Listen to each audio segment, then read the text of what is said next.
Did you know just 66 votes in a secret room can pick the leader of 1.4 billion Catholics? Wow!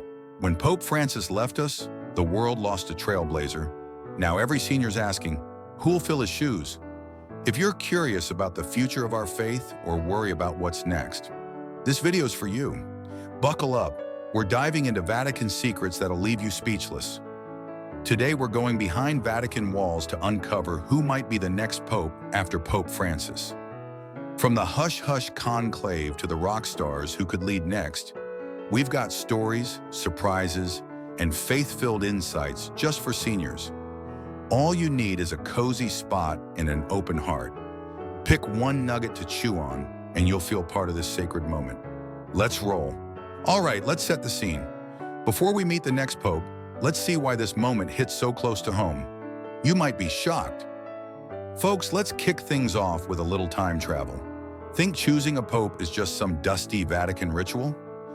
Oh no, it's a saga that's shaped our faith and the world. Many seniors like us might think, I know the popes, I've seen them on TV, but let's dig deeper to see why the throne of Peter matters so much. Buckle up, because this history lesson's got heart, surprises, and a touch of holy drama. Picture it, 1978. John Paul II steps onto the balcony, the first non-Italian pope in 455 years. Wow, this Polish dynamo traveled to 129 countries, inspired millions with his courage, and helped topple communism. My friend Helen, 75, still tears up remembering his visit to Chicago in '79. She said it felt like Jesus himself was in town. But his long reign, 27 years, set a high bar. By the time he passed in 2005, seniors everywhere wondered who could follow that act. Enter Benedict XVI, the quiet scholar. Some thought, a German pope, that's new. At 78, he was one of the oldest popes elected, proving age is just a number. Benedict focused on faith's roots, writing books that made theology feel like a cozy chat. But in 2013, he shocked the world by retiring, the first pope to do so in 600 years. Ouch, talk about a plot twist. My neighbor Frank, 70, said he spilled his coffee when he heard the news. Benedict's exit showed even popes can rethink their path, a lesson for us all. Then came Francis in 2013, the first pope from Latin America, and a Jesuit to boot. This guy ditched the fancy palace for a guest house and rode a bus instead of a limo. Boom! His simple style and heart for the poor, like kissing prisoners' feet, hit seniors like my Aunt Clara, 68, right in the feels. She started volunteering at her parish because Francis made faith feel alive again. According to Pew Research, 90% of Catholics worldwide felt prouder of their church under Francis. That's huge, but here's the catch. Each pope's story shapes the next. If we don't get why John Paul, Benedict, and Francis mattered, we'll miss what's at stake in this conclave. Their legacies, courage, wisdom, mercy, set the stage for who's next. So let's take a tip from Helen, Frank, and Clara. Reflect on how these popes touched your life. It's not just history, it's a roadmap to pray for the right leader. Yay, so tell me, which pope's moment stuck with you most? Drop it in the comments below. Okay, history's locked in. Now let's pull back the curtain on the Vatican's most mysterious tradition. You won't believe what goes down behind those locked doors. Let's sneak into the Vatican's secret clubhouse. Think picking a pope is like voting for your favorite reality show star? Nope.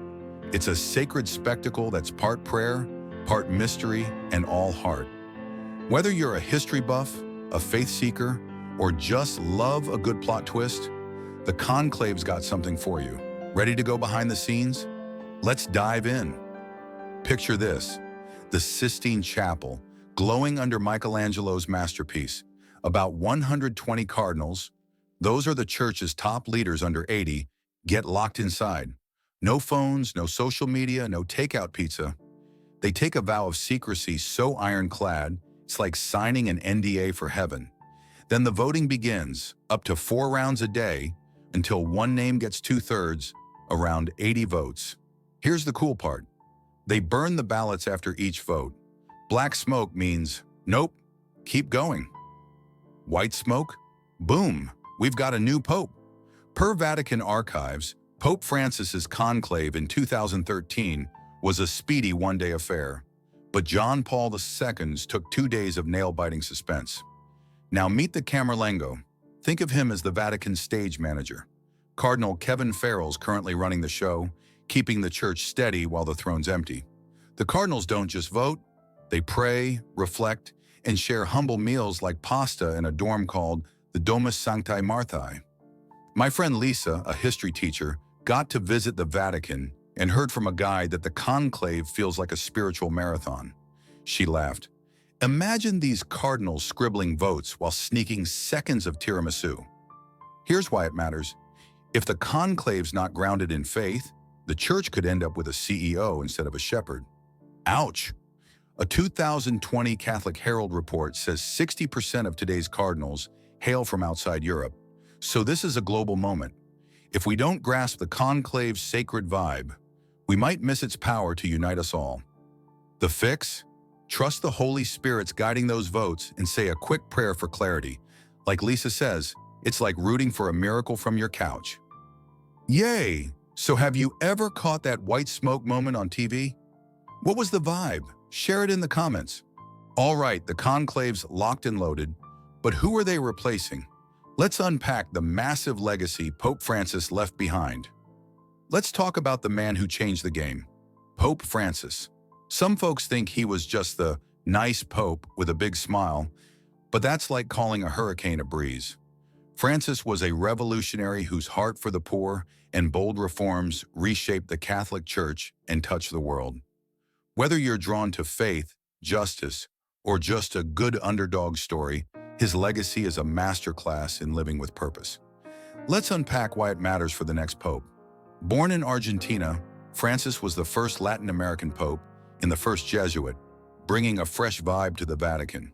Instead of fancy palaces, he chose a modest guest house.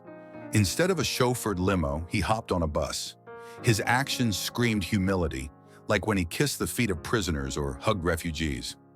My friend Maria, a nurse, saw Francis visit a hospital in 2015 and said it felt like compassion walked into the room. She started volunteering more, inspired by his call to serve. That's the Francis effect, making faith feel real and urgent.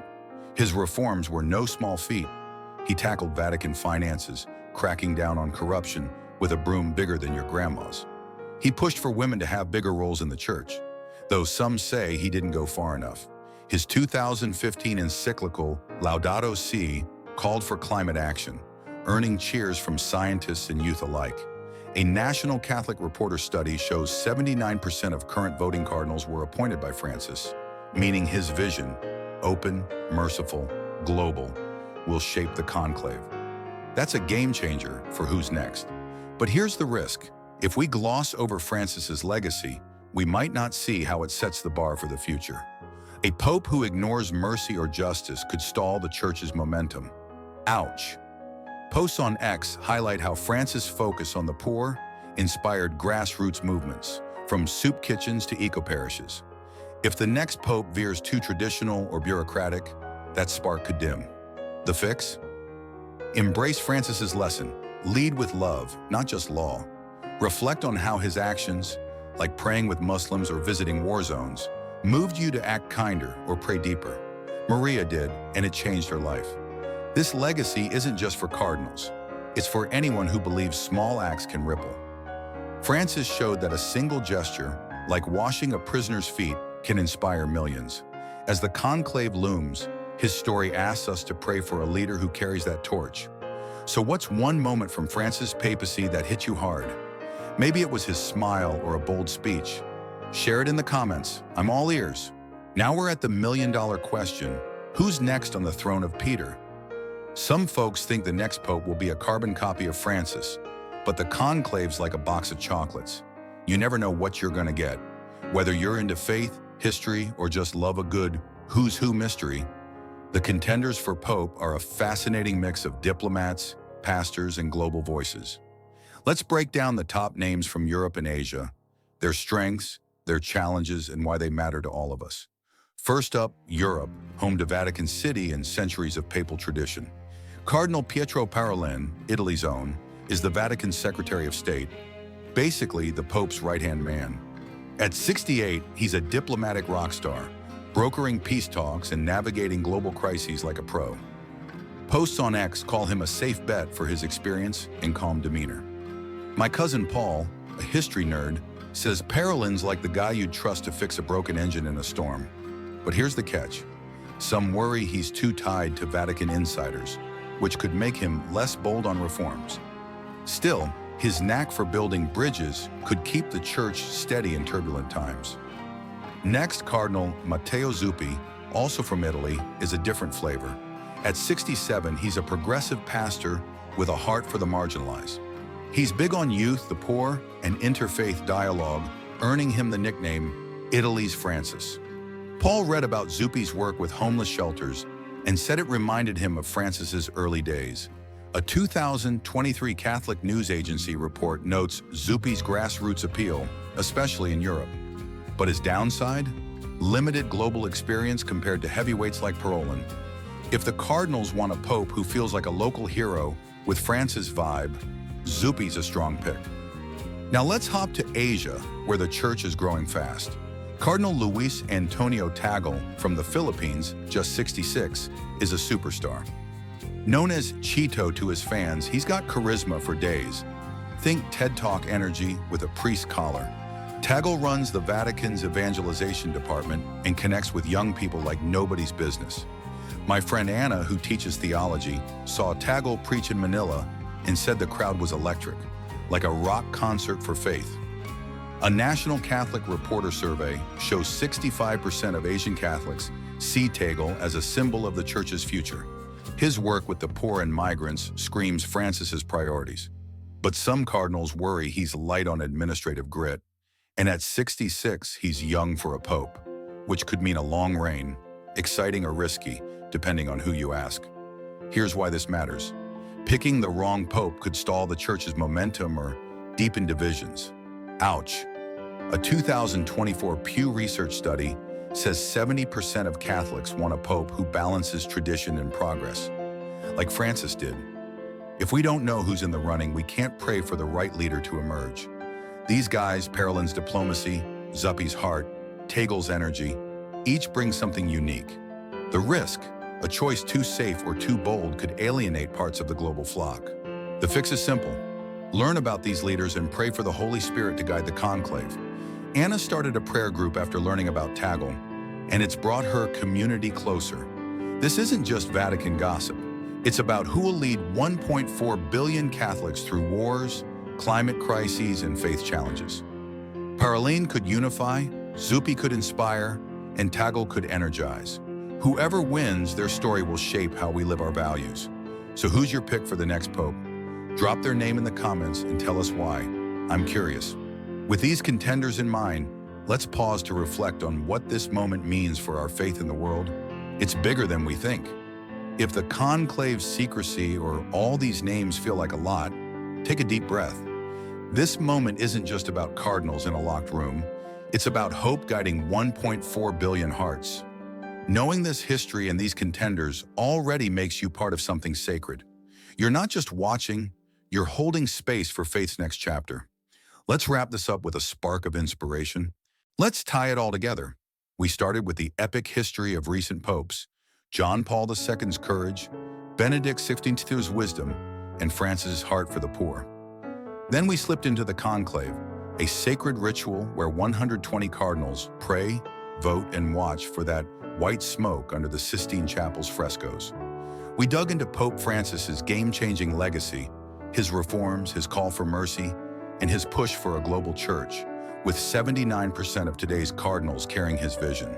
Finally, we met the contenders, Pietro Parolin's diplomatic savvy, Matteo Zuppi's grassroots passion, and Luis Antonio Tagle's electric charisma. What a lineup. The big takeaway? This isn't just a Vatican story. It's about who'll lead us through a world of challenges, from division to doubt.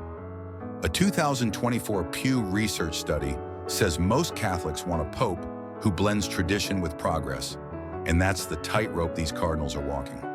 The good news? The Holy Spirit's been guiding this process for 2,000 years, and it's never too late to trust that plan. Try this. Pick one action for the next 7 days. Maybe pray for the conclave, read up on Tagle's work in Manila, or share a kind word inspired by Francis. Small steps like these ripple outward, just like Francis's simple gestures did. You're part of this sacred moment, and that's powerful. So what's one thing you'll do to connect with this historic transition? Drop it in the comments. I'd love to hear. If this journey through the Vatican sparked your curiosity or warmed your heart, let's keep the conversation going. Want a video on how faith can shape our daily lives? Type yes in the comments. If you know someone who'd love this dive into the next pope, share this video. It might start a great chat over coffee. Like this video to spread the word, and subscribe for more stories that lift your spirit. Who's your pick for the next pope? Tell us below, and let's dream big for the Church's future.